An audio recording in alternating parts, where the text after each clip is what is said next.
Eat Bulaga, masaya sa pagkapanalo ng trademark. Tahanang pinakamasaya, mas inabangan ng sambayanang Pilipino.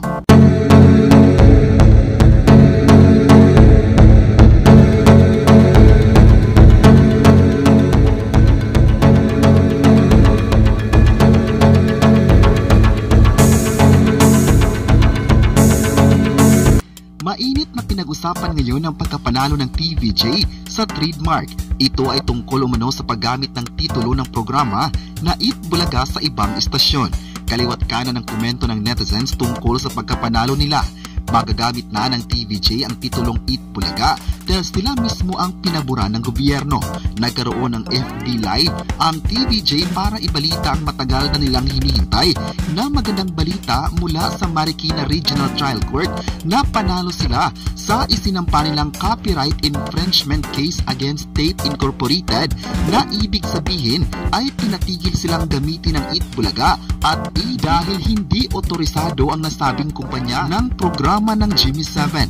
Ayon pa kay Tito Sen ay nakatanggap siya ng email mula sa korte at dahil sobrang mahaba ang pagpapaliwanag ay babasahin na lang niya ang pagkabuod nito. Ayon pa sa pahayag ni Vic Soto, sa madaling salita raw ay nanalo sila sa trademark. Dagdag pa ni Tito Sen, yung palagi raw nilang sinasabi na sila talaga ang nagmamay-ari ng Eat Bulaga ay nagpapasalamat sila nito. Pinasalamatan nila ang Panginoon at samantala nakarating naman sa kanila ang magpa-file ng appeal ang Tape Incorporated sa nasabing desisyon ng Marikina Regional Trial Court tungkol dito at nasurpresa raw sila sa ibinabang desisyon na ito. Nagkomento naman ang programa sa isang post at sinabing tuloy na tuloy lang daw ang tulong at saya para sa mga kapuso. Day 1 pa lang daw ay binisita na sila ng malalaking tao. Agaw pansin din ang pagpapalit ng Facebook cover photo ng production company.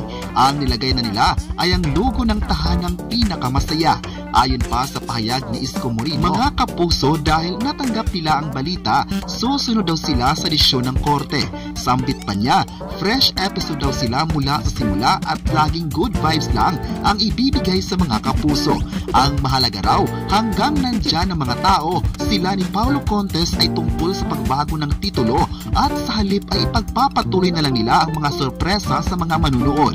Magugunitang kinansila ng Intellectual Property Office ang trademark registration ng nasabing production company sa Eat Bulaga at EB matapos hindi napatunayan paano nila nabuo ang nasabing trademark.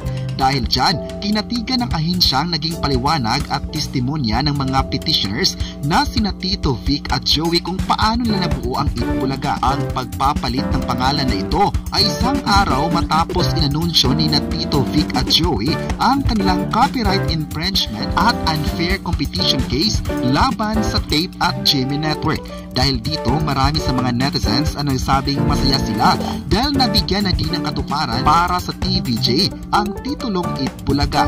Alam raw ng tao kung sino talaga ang nagmamay-ari rito. Pumapor talaga ang mga fans o viewers dahil sa kanila talaga ang nasabing titulo. At ngayon na sila na ang nanalo, umaasa talaga ang mga viewers sa mas pinaganda na mga segment o mas makikilala pa ang mga dating segments na ginamit sa programa. May freedom raw ang TVJ sa paggamit ng titulo dahil noon nagkaroon sila ng limitasyon sa paggamit nito kahit sila naman ang pioneering ng palabas. Marami ang natuwa dahil ang Eat Bulaga ay ang noong time program na patuloy na nagbibigay tulong at saya sa mga viewers o sa mga Dabber Cats. Hindi raw mapapantayan na nakamit na kasikatan at journey ng Eat Bulaga dahil hanggang ngayon nasa TV pa rin napapanood at mas lalong minahal ng tao. Usap-usapan din noon na posibleng mapupunta sa Tape Incorporated ang trademark, ngunit hindi kumbinsido ang iba dahil mas matibang pa rin sa mga TVJ ang nasabing pamagat.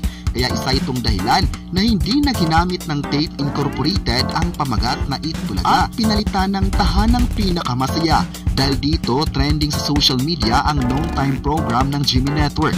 Halatang mas nagustuhan ito ng mga tao at umaasang marami pang pasabog sa mga segments dahil ang hangad lang ng programa ay mapasaya ang mga audience. Marami din na nagsabi na hindi naman big deal para sa mga viewers ang titulo ng TVJ para patuloy pa rin silang mapapanood sa tahanan ng TV5. Isa ang TVJ o Eat Bulaga sa programang may mataas na TV ratings. Katapat nito ang programa mula sa ABS-CBN na It's Showtime at tahanang pinakamasaya ng GMA Network.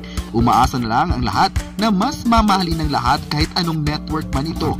Samantala, marami sa mga fans ngayon na nagsabing dapat ihinto na ng tao ang negatibong komento tungkol sa trademark dahil iisa lang naman ang industriya na ginagalawan ng tao. Dapat ipakita na lang ang suporta para kung anong recognition ng isang programa ay kaka-proud ito ng lahat. May netizen pa nagsabing ang TVJ ay patuloy na gumagawa ng kasiyahan sa mga manunood. Nakita nila kung gaano kapositibo sa mga mahal nilang audience. Ayon pa ng netizens, masaya sila sa desisyon na inilabas ng korte dahil nakita nila kung sino talaga ang tunay na nagmamay-ari nito. Mahirap raw dahil nalilito na ang mga viewers dahil dalawa ang gumagamit ng titulo. Ayon pa sa abogado ng TVJ noon, ang TVJ daw ay pwede nang gumamit ng pangalan kahit na dininig pa ang hearing nito. Nasa kanila raw talaga ang ownership at dapat wala silang ikakatakot. Ngunit nagpahayag din ng mga host na idadaan nila sa tamang proseso at hihintay nila na ilalabas ang desisyon ng korte. Pero kampante pa rin ng TVJ na sa kanila papabor ang batas dahil sila naman talaga ang nagmamay-ari nito. Kahit sa pagdinig pa lang noon ay naniniwala na ang mga viewers at fans na makamit ng TVJ ang gusto nito. Pero sa laban noon sa trademark, kampante din ng mga host na itutuloy nila ang laban dahil gusto nila na sumaya ang mga fans sa mga palabas nila. Maalalang sinabi ng mga host noon na hindi pa raw tapos ang laban kaya patuloy pa rin silang napapanood sa pananghalian. May mga netizen naman ang nagsabing pwede namang mapasaya ang mga viewers kahit may bago na itong pangalan dahil ang hinahanap pa rin ng mga manonood ay kung paano ito makakatulong sa kanila at kung paano ito mapapasaya sa mga segments. Marami din na nagsabing proud sila sa dedikasyon ng TVJ at Tape Incorporated dahil ang pagpapasaya lang talaga ang hangad nito. Hindi naman daw mahalaga ang iringan dahil lahat ng programa ay maganda. Samantala, nagpapasalamat naman ang TVJ sa mga nagdasal at sa mga taong patuloy na nagpapakita ng suporta na makuha nila ang titulo.